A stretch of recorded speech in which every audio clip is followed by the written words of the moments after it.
Son ümidlə sənə doğru gəlirəm. Taleyimi yenidən yaz. İlahi, sən qadirsən hər şeyə.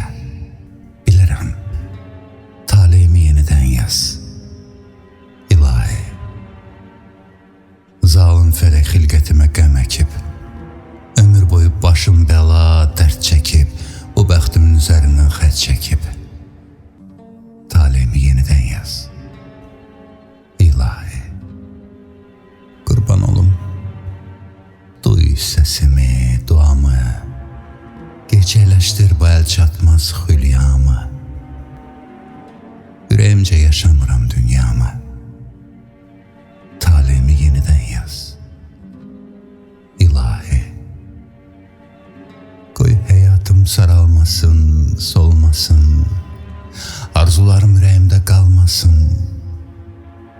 Bu istəyim üsyan kimi olmasın.